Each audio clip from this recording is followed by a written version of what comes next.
Hola, buenas tardes. Vamos a continuar con las clases de la materia de hemato-oncología. Yo soy el doctor Raúl Rivera Márquez, médico especialista en oncología clínica, y el día de hoy continuaremos con el tema de cáncer de esófago. Esta sesión es impartida para los alumnos del séptimo semestre de esta materia, pertenecientes al semestre 2022 de la Universidad de Sonora, Campus Cajeme. Y agradezco el día de hoy a los compañeros que me hicieron el favor de brindarme su exposición para poder dar esta clase. Y comenzamos. El cáncer de esófago, pues vamos a ver que tiene algunas características compartidas con el cáncer gástrico, principalmente por la cercanía y por el gran parecido anatómico e histológico que van a tener estas estructuras. El cáncer en sí de esta neoplasia es una malignidad que puede afectar a la parte proximal, media o distal del esófago. Hay dos principales tipos histológicos que mucho tienen que ver tanto con los factores de riesgo, con la forma de presentación de la enfermedad y con el tratamiento. Por eso es que dividimos al cáncer de esófago entre adenocarcinoma y cáncer de esófago de células escamosas o epidermoide. Entre estas dos histologías representan más del 95% de las histologías que corresponden a esta neoplasia. Puede haber otras histologías más raras, pero como les comento, para un médico de primer contacto siempre nos vamos a enfocar en lo más común. Aquí tenemos dos ejemplos, como el cáncer de células escamosas, pues generalmente va a corresponder y va a ser mucho más frecuente a los 2/3 proximales del esófago, sobre todo al esófago superior. El principal factor desencadenante va a ser la irritación crónica de la mucosa esofágica dada por diferentes factores, ya sean sustancias, humo de tabaco, etcétera. Y el adenocarcinoma, pues ha ido en aumento, sobre todo en occidente del mundo, ya que los factores de riesgo asociados a esto tienen que ver mucho con la vida en esta parte del globo, que es esta dieta occidentalizada, alta en carnes, en proteínas, baja en frutas y verduras, con aumento en la frecuencia de tabaquismo y alcoholismo y sobre todo obesidad y reflujo. Generalmente el adenocarcinoma va a predominar en el tercio inferior del esófago y hemos visto que tiene una relación directa con el cáncer de estómago de la parte superior de esta o de la unión gastroesofágica, que van a compartir muchas características. Epidemiológicamente, según lo que nos reportó Globocan en 2018, este cáncer de esófago va a ocupar el séptimo lugar en incidencia, con más de 500,000 casos al año, y siendo una neoplasia que afecta mucho más a hombres, casi 400,000 casos por 170,000 de mujeres.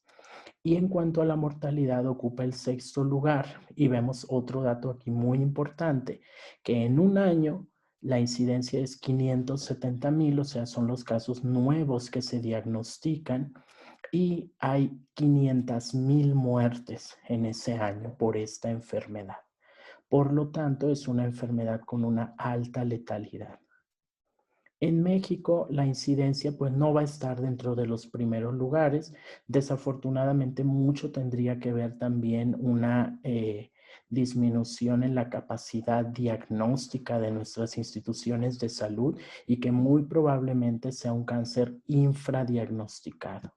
Por lo tanto, solo se reportaron 1,200 casos y en cuanto a la mortalidad, 1,180, que también vemos que son cifras muy, muy parecidas. O sea que son pocos pacientes los que tienen supervivencias más allá del año en esta enfermedad.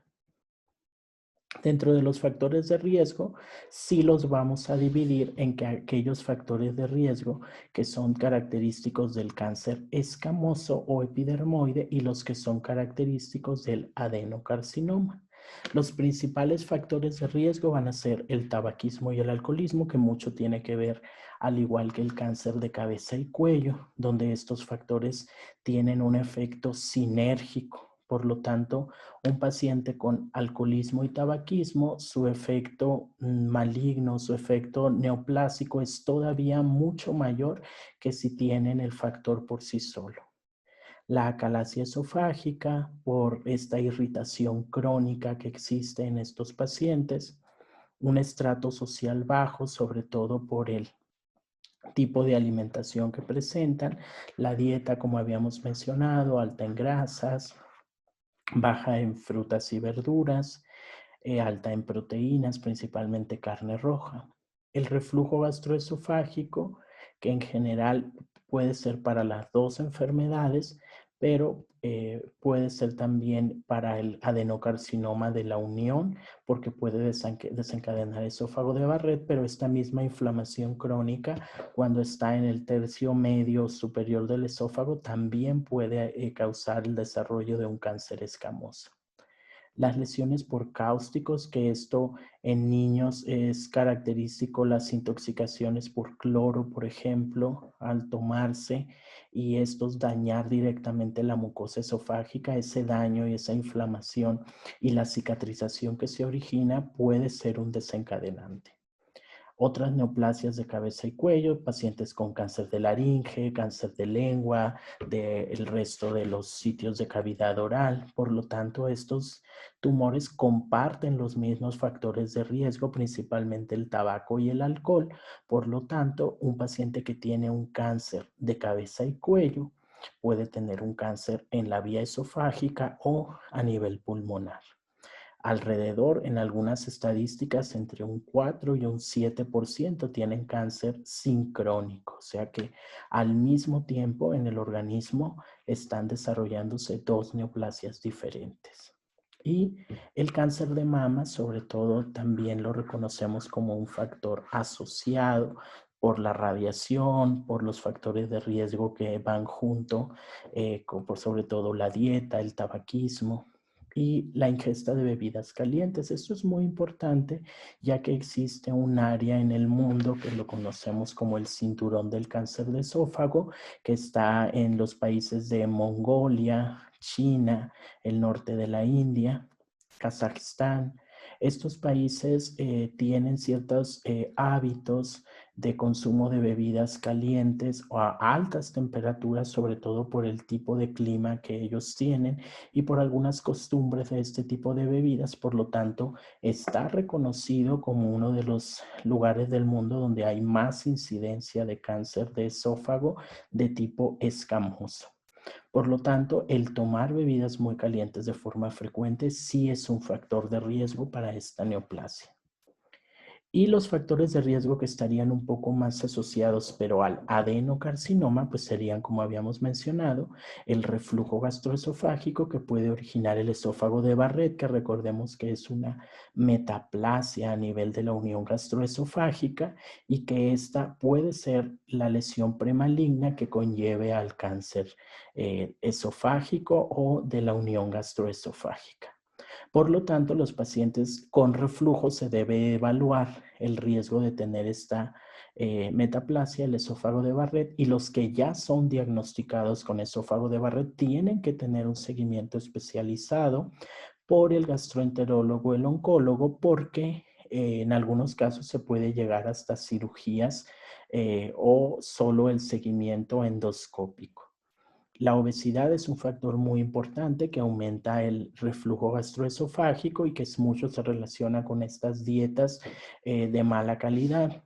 La infección por Helicobacter pylori, que como recordemos son características que más se comparten con el cáncer gástrico. El sexo masculino, ya que es una proporción muy alta de 7-1 los pacientes que tienen esta enfermedad con respecto a las mujeres. El estrato social bajo, la mala dieta, baja en frutas y verduras, alta en proteínas de origen animal, sobre todo carne roja, y el tabaco. El tabaco, como ya lo habíamos mencionado, que se encuentra en todas las neoplasias, pero sobre todo en las de vía respiratoria, cabeza y cuello y gastrointestinal superior, tiene alta relevancia. Esta metaplasia de la que habíamos mencionado, pues es un epitelio columnar que normalmente es el que se encuentra en el estómago y que ya en esta unión en la línea Z, que es la unión gastroesofágica, se va a convertir en un epitelio escamoso. Y esta línea Z puede cambiar, o aquí donde se da el inicio o la división celular de estos dos epitelios, se puede haber cambios crónicos por inflamación o irritación, que en este caso la esofagitis o el reflujo los pueden causar y ser el origen de estas mutaciones que llevan al cáncer esofágico. ¿Cómo prevenir? Pues como habíamos mencionado, recomendar a nuestros pacientes evitar el consumo de alcohol, de tabaco, las dietas que sean bajas en irritantes y el estilo de vida en general saludable. Ahora, tenemos con respecto a la biología molecular de la enfermedad, como ya habíamos hablado anteriormente de los dos tipos más importantes, que eran el adenocarcinoma y el carcinoma epidermoide. También sabemos que existen algunas mutaciones que pudieran estar relacionadas en sí con el desarrollo de la enfermedad, como son estas amplificaciones en el cromosoma 11, en el brazo largo, en la región 13, que hasta en el 20% de los tumores esofágicos los podemos encontrar, y las mutaciones de P53, que sobre todo ya habíamos mencionado en otras clases, se relaciona mucho con varias neoplasias en diferentes órganos, pero sí a nivel gastrointestinal, estómago, esófago, páncreas y sobre todo sarcomas. El tamizaje, estrictamente, como también es de importancia mencionarlo para cáncer de estómago y para cáncer esofágico, no hay como tal un tamizaje, no hay como tal un screening que se haga a la población en general, pero sí podemos detectar pacientes de alto riesgo, sobre todo como lo habíamos comentado en la parte anterior, los pacientes con esófago de Barrett que ya se han diagnosticado tienen que tener un seguimiento endoscópico en el cual se evalúe cuál es el avance o cuál es la mejoría que puedan tener con un tratamiento conservador. Y estrictamente, pues no hay una recomendación estándar, pero sí el médico especialista tiene que evaluar caso por caso para ver cada cuánto se van a hacer los estudios y si habría necesidad de alguna intervención, sobre todo quirúrgica. Aquí, en cuanto al cuadro clínico, comparte también con el cáncer gástrico que el cáncer de esófago generalmente en una etapa temprana no da síntomas o esos síntomas son muy leves o son síntomas y signos inespecíficos que rara vez nos orientan directamente a un cáncer esofágico. La disfagia es uno de los síntomas más característicos, sobre todo una disfagia de tipo obstructivo, que es aquella que empieza de inicio progresivo, que es principalmente a sólidos y con el tiempo se puede convertir a disfagia a sólidos y líquidos. La pérdida de peso, el dolor torácico, dolor retroesternal, con características opresivas, ardorosas y que desafortunadamente comparte también este mismo síntoma con otras patologías de carácter benigno, sobre todo el reflujo gastroesofágico, la calasia. Los síntomas respiratorios como tos, sobre todo por el reflujo gastroesofágico, eh, tumores que avancen e invadan el aparato respiratorio, la vía respiratoria superior, causen obstrucción, sibilancias, hemoptisis, pues obviamente estaríamos hablando de una enfermedad todavía más avanzada. Y el sangrado de tubo digestivo, la disfonía, el hipo, sí también nos hablarían de enfermedad más avanzada porque estaríamos en un caso donde ya haya ulceración de la pared de la mucosa esofágica, la disfonía, pues alteración del nervio recurrente laringio y el hipo por una alteración a nivel diafragmático también del nervio frénico. El diagnóstico pues lo vamos a hacer vía endoscópica, en la cual este es el estudio estándar que nos va a ayudar a identificar alteraciones en la mucosa esofágica, y también es un estudio diagnóstico ya que podemos tomar las biopsias. En este caso, pues va a ser el más preciso, y aquí en la imagen tenemos un ejemplo de un ultrasonido endoscópico, que es un estudio de elección en aquellos pacientes donde queremos conocer cuál es la invasión a nivel de la pared del esófago que tiene la neoplasia, para ver si está invadiendo solo la mucosa, llega a la capa muscular, a la serosa o la sobrepasa, y donde también podemos buscar ganglios regionales. Desafortunadamente no está disponible en la mayoría de los centros, y es raro que se aplique a los pacientes, ya que solo la tienen los centros médicos más grandes del país. Y la endoscopía, pues también el diagnóstico lo vamos a hacer al tomar muestra, una biopsia de las lesiones sospechosas, por lo tanto es el estudio de elección. Como habíamos mencionado anteriormente, el ultrasonido endoscópico también nos ayuda a conocer los ganglios que pudieran estar afectados regionalmente y poder evaluar la N del TNM, que es clásico. Y los estudios de imagen, sobre todo la tomografía de tórax y abdomen, nos servirían para evaluar la extensión. Siempre este tipo de estudios, así es como los conocemos, como estudios de extensión, porque nos van a hablar de, aparte de la invasión a la pared esofágica, qué otros órganos se pueden encontrar afectados, si el tumor se encuentra adherido a estructuras vecinas, que en esta parte del cuerpo es muy importante diferenciar si hay invasión a grandes vasos, a pericardio, a vértebras, a bronquios, porque esto es lo que nos va a hablar sobre el riesgo o la probabilidad que tenga el paciente de ir a un tratamiento quirúrgico y que se pueda extirpar el tumor por completo. Entonces, aquí podemos hablar de la infiltración del tumor, ya sea hacia la tráquea, los bronquios principales, hacer fístulas con el árbol, ya sea respiratorio, traqueal o bronquial, la extensión del tumor a otras estructuras, sobre todo, como les había mencionado, la columna, y esto pues nos hablaría de la resecabilidad. El PET-CT pues es un estudio que en los últimos años ha cobrado mayor relevancia en muchas neoplasias. Hay neoplasias donde ya es un estándar, donde de elección se debe de realizar PET-CT a los pacientes, pero cáncer de esófago no es uno de ellos. ¿Por qué? Porque la tomografía, el ultrasonido endoscópico siguen siendo métodos adecuados, y generalmente el PET-CT lo dejamos para aquellos casos donde nos quede alguna duda, para poder etapificar adecuadamente a nuestros pacientes.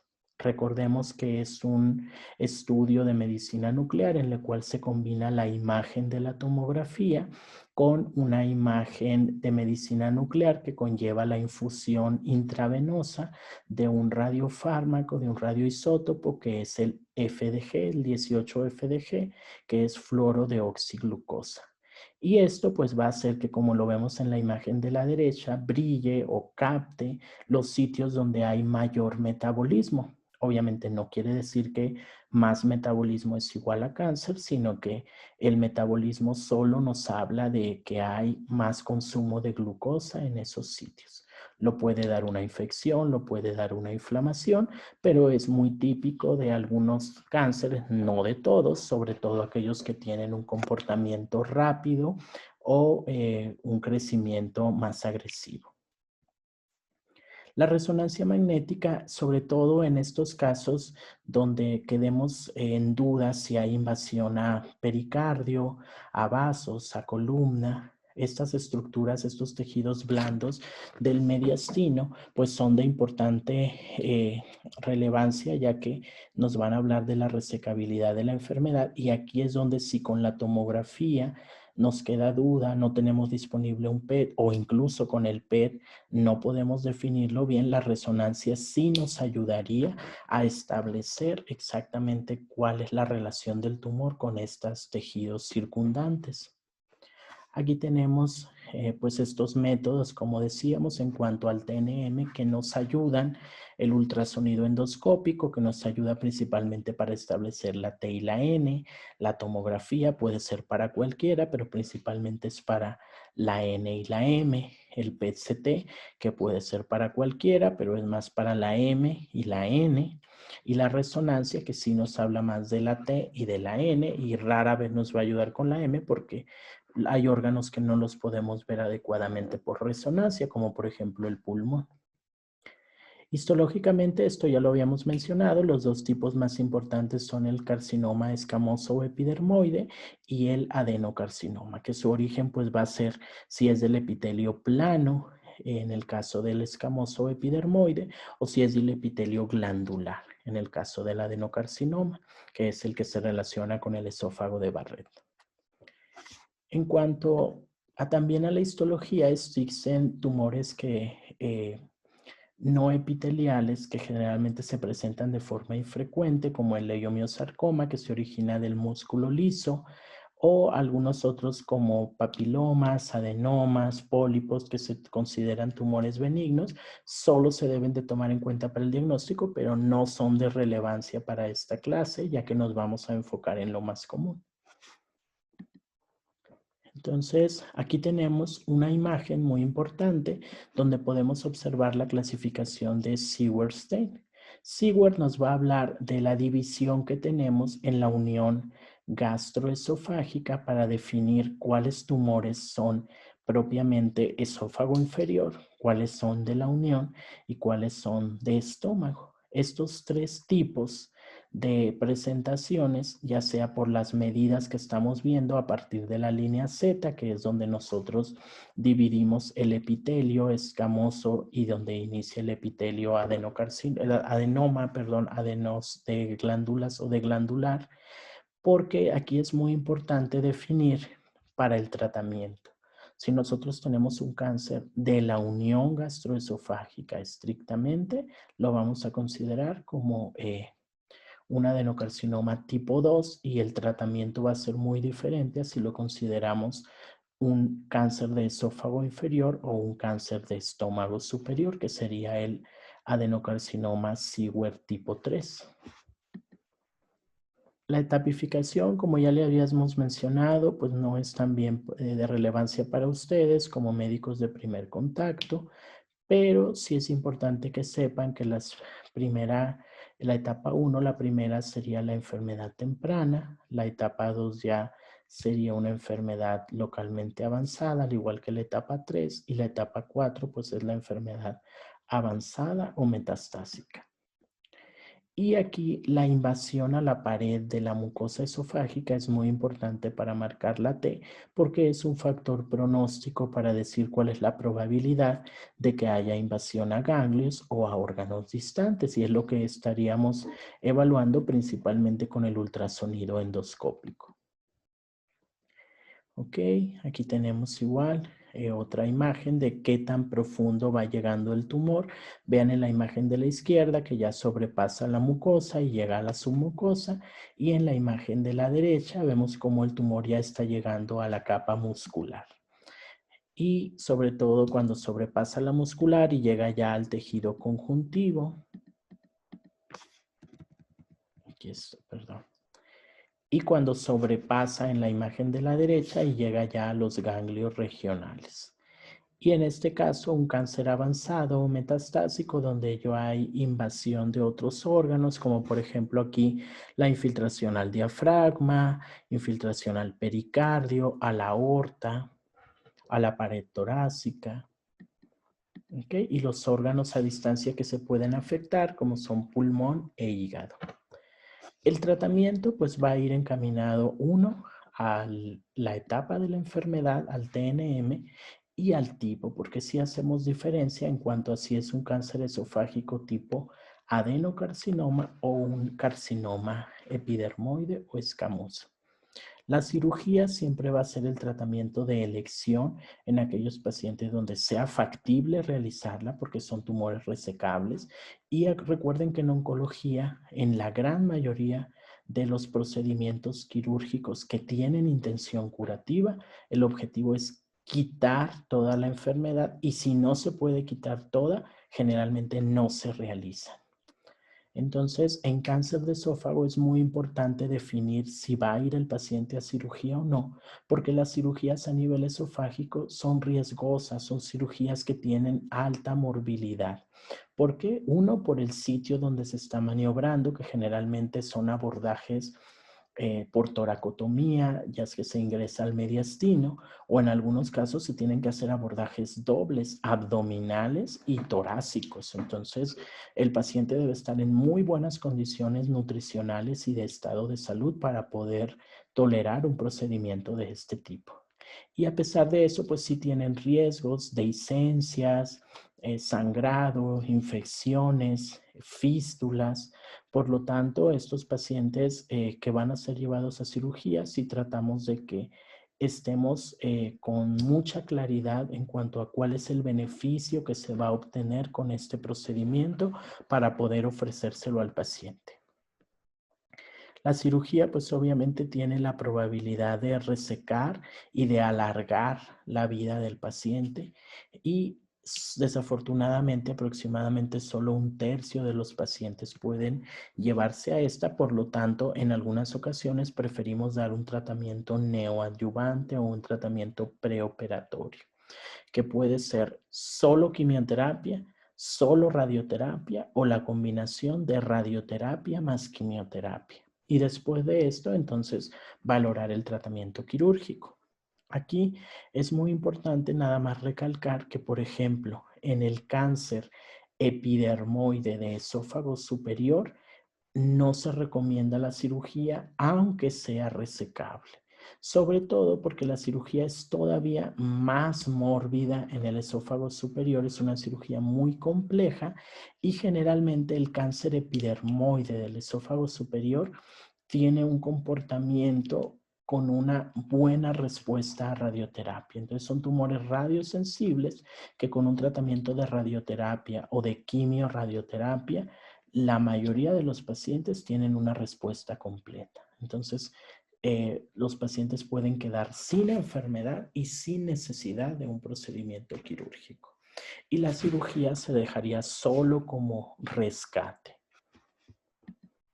Ahora, las cirugías, pues como vemos, son complejas principalmente porque el objetivo es hacer una esofagectomía, donde se va a quitar el esófago de acuerdo a la localización del tumor y los tejidos circundantes, principalmente los ganglios, se va a subir el estómago para que se pueda hacer esta anastomosis, esta unión.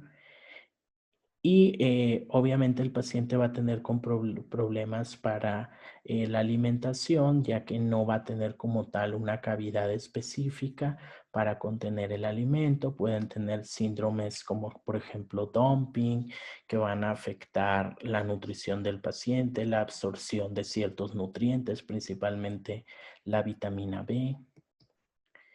Y como habíamos mencionado, aquellos pacientes que no puedan ser llevados a cirugía de inicio, pues se les puede dar quimioterapia, quimioradioterapia o radioterapia. Y en el caso de pacientes que no se puedan operar, ya sea porque es muy riesgoso o porque las comorbilidades del paciente no lo permiten, entonces se puede dar solo la quimioradioterapia como un tratamiento definitivo sin opción de una cirugía. Y los pacientes igual, que tienen enfermedades más avanzadas, sobre todo la etapa 3, también consideramos la quimioradioterapia como un tratamiento estándar, en algunos casos con opción de cirugía posteriormente o en algunos sin opción de cirugía, solo quimio y radio. Y la enfermedad metastásica, pues el tratamiento principal va a ser la quimioterapia, un tratamiento paliativo con objetivo de mejorar calidad de vida, síntomas y de aumentar la supervivencia del paciente. La radioterapia se utiliza paliativa en caso de obstrucción, sangrado, dolor y en algunos casos se requieren algunos procedimientos como dilatación esofágica, colocación de prótesis para aquellos pacientes que tienen procesos obstructivos. Y esto pues con objetivo de mejorar síntomas y la nutrición del paciente, ya que en los tumores del aparato gastrointestinal, sobre todo los superiores, la nutrición y el estado funcional del paciente juegan un papel muy importante, ya que a veces son el factor determinante para saber si un paciente puede tener o no un tratamiento oncológico. Aquí tenemos los ejemplos de cuáles son los esquemas de quimioterapia o las drogas que más comúnmente se utilizan en esta enfermedad. Como vemos, las drogas principales son los esquemas de quimio basados en fluoropirimidinas, principalmente fluorouracilo y capecitabina, y en platinos, principalmente cisplatino, oxaliplatino y carboplatino en algunas ocasiones, y también los taxanos como el paclitaxel y el docetaxel. Algunos de ellos se pueden utilizar solos o combinados con radioterapia. Ok, pues gracias por su atención. Esperemos haya sido de utilidad y haya quedado clara la clase. Nos vemos en la próxima.